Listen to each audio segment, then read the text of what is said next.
Estimada profesora, compañeros y compañeras, en conjunto con nuestro grupo, Anaís Rodríguez, Valentina Vega, Génesis Palma y yo, Valesca Naranjo, les hablaremos acerca del científico, sociólogo y economista Max Weber.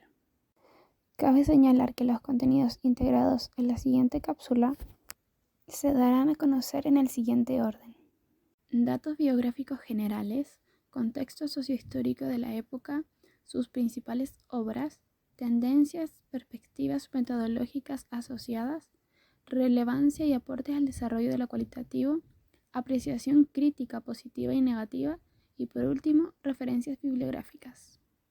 Maximilian Karl Emil Weber fue un sociólogo economista nacido el 21 de abril de 1864 en Erfurt, Alemania. Hijo mayor de Max Weber, adinerario funcionario, y Ellen Feinstein, proveniente de inmigrantes franceses, el mayor de 7 hermanos, en el cual encontraba otro sociólogo y economista destacado, Albert Weber. Cursó estudios en la Universidad de Múnich, Göttingen y Heidelberg, donde años más tarde, en 1895, sería nombrado profesor de Economía Política y en el año 1889 obtuvo un doctorado en leyes. Tras una crisis nerviosa derivada de una situación familiar personal, se vio obligado a abandonar su trabajo en la enseñanza y dedicarse por algunos años a la edición de un periódico alemán de sociología. Contrajo matrimonio en el año 1893 con una activista feminista llamada Marianne Schnitter. Max Weber tuvo fuerte influencia ideológica en la investigación social, queriendo con sus ideas y fundamentos contrarrestar la teoría de Marx mediante una fusión de su interés por la sociología y la economía. De esto surge una de las obras más reconocidas, La ética protestante y el espíritu del capitalismo. Además de estas labores, colaboró como asesor en el comité que redactó la Constitución de Weimar en el año 1919. Fue fundador del Partido Demócrata Alemán y fue nombrado consultor alemán para el Tratado de Versalles, ambos en contexto post-Primera Guerra Mundial.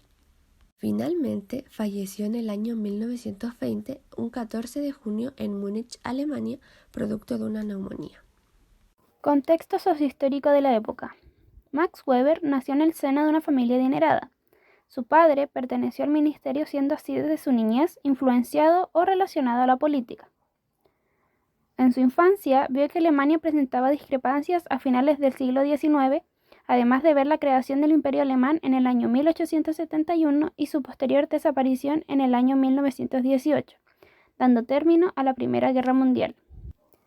Asimismo, el marco intelectual era el romanticismo, que se vería desplazado en una emancipación histórica romántica de la mano de Max Weber y contraponiéndose al positivismo. Fue de los primeros filósofos en señalar la importancia de la idealización en la ciencia como un componente esencial de las teorías científicas, y en especial en la construcción de las nociones teóricas, y en tratarla de un modo explícito en el marco de una discusión metodológica. Puesto que los intereses de Weber siempre se centraron en las ciencias sociales y no en las naturales, y puesto que su concepción de los tipos ideales se enmarca en un planteamiento epistemológico que parte de la distinción entre ambas familias de ciencias.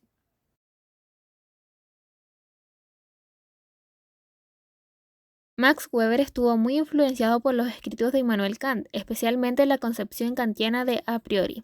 Weber desarrolló el concepto de tipo ideal, según el cual las categorías de las ciencias sociales serían una construcción subjetiva del investigador.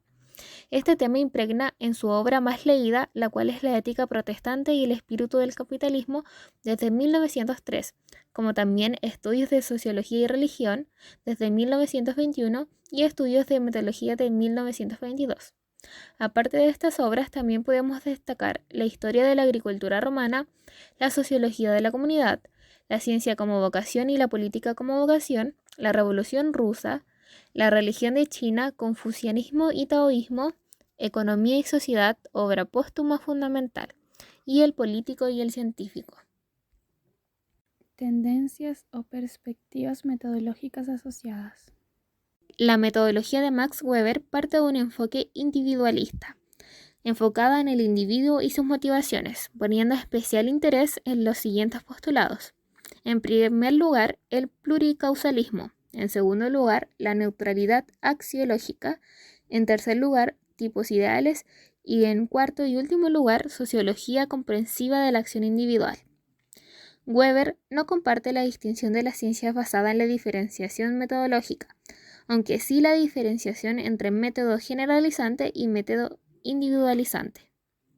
Relevancias y aportes al desarrollo de lo cualitativo. La posición weberiana, según Rossi, se puede precisar como el intento de establecer principios de investigación científicos que significasen una emancipación de la vieja escuela histórico-romántica, así como un rechazo a las nociones positivistas de las cuales nace la sociología. Algunos de los aportes de Max Weber al desarrollo de lo cualitativo. Renovó las ciencias sociales y su metodología. También estableció los fundamentos del método de trabajo de la sociología moderna, aportándole rigurosidad y legitimidad. Introdujo el antipositivismo a las ciencias sociales. Desarrolló conceptos concretos para la interpretación de la historia, un análisis e interpretación de tipo racional. Contribuyó teóricamente a distintos campos, entre ellos la psicología social y de las organizaciones. Su pensamiento y escritos son una influencia en la elaboración de teorías sociológicas de la actualidad. Es considerado uno de los padres de la sociología moderna y de la administración pública. Mediante estudios comparativos de sociología, la realidad social nos presenta como una multidisciplina infinita, riquísima en sus más variados y diferentes aspectos. Cualquier componente de ella en el cual nos detengamos, además, admite innumerables cortes o aristas que podrían suscitar el interés científico-social. Otra dimensión vinculada al proceso personal, subjetivo, de selección de objetos de investigación, remite al procedimiento que Weber llamaba la relación con los valores. La ideología de Max Weber se alejaba de lo material, puesto que la sociedad y los hechos históricos que pudiesen ocurrir estaban influenciados o tenían inmerso otras características como la organización, los movimientos de clases o los movimientos sociales, las corrientes ideológicas, la religión y la psicología.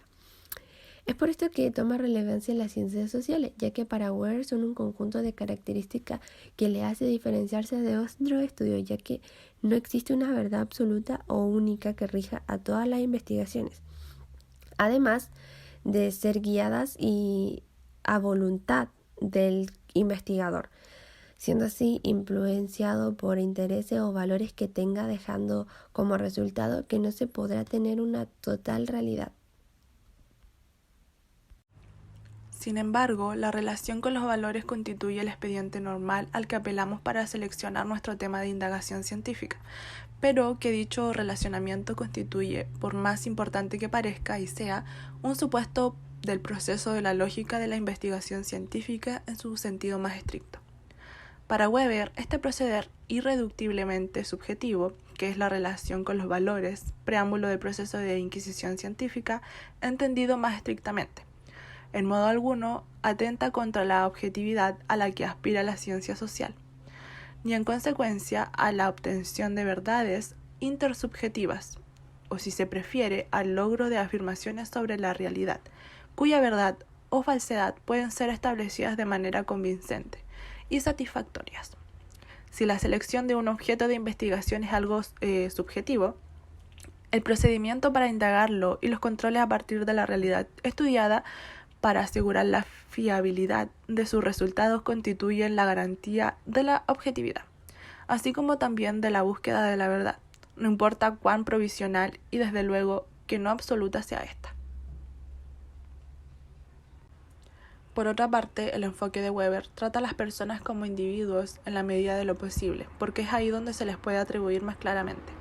Se hace posible intervenir en el curso de los acontecimientos. El concepto occidental del individuo es la forma más desarrollada de atribuir influencias causales en el mundo a las personas, especialmente a las personas, no solo como un todo. Sin embargo, la independencia que el mundo moderno otorga a los actores individuales los hace, comunidades y grupos. Asimismo, la forma en que las personas se comportan solo puede entenderse como referencia a todo tipo de estructuras colectivas. El individualismo metodológico de Weber es solo una forma de demostrar los grupos reales. Esta es la forma más precisa, identificar e incluso predecir su estructura, tamaño, persistencia, permeabilidad y resistencia, a lo largo de su sociología. El análisis estructural de los grupos y colectivos es un enfoque y logro central. Apreciación crítica positiva y negativa. Positiva. Según Leo Strauss, considera que Weber es el máximo representante del positivismo. La definición de valor y hechos se puede comprender de distintas investigaciones. Además, considera que la historia está compuesta por luchas sociales, pero el mundo le impide la concepción de ellos. Apreciación crítica positiva y negativa. Frecuentemente, quien trata de teorizar a través del método positivista corre el peligro de reducir el análisis estadístico, cayendo en la categoría de técnico y aceptando las estructuras y los arreglos sociales establecidos, sin cuestionamiento alguno. Estos aspectos mencionados son bastante difíciles de conciliar con la investigación social, donde el estudio de situaciones, comportamientos, requiere de métodos cualitativos no aptos de corroboración, como lo exige el positivismo, y que además toman en cuenta pensamientos, reflexiones, en fin, criterios tal y como son expresados por el objeto. Hay que tener presente que en estas manifestaciones humanas siempre entrarán en juego términos emotivos, tampoco admisibles dentro de la concepción positivista. Con estos argumentos se concluye que la aplicabilidad del método positivo a la investigación en las ciencias sociales es muy limitada. Para finalizar, tenemos la referencia bibliográfica de la cual nos sirvió como fuente de información para poder llevar a cabo toda esta presentación. Hemos recopilado acerca de la vida de Max Weber, su biografía, su familia, también las principales obras, sus ideologías y su forma de ver las ciencias sociales y la investigación cualitativa específicamente, el contexto histórico que influyó fuertemente en la manera de pensar y de actuar de Max Weber y acerca de cómo ejerció laboralmente.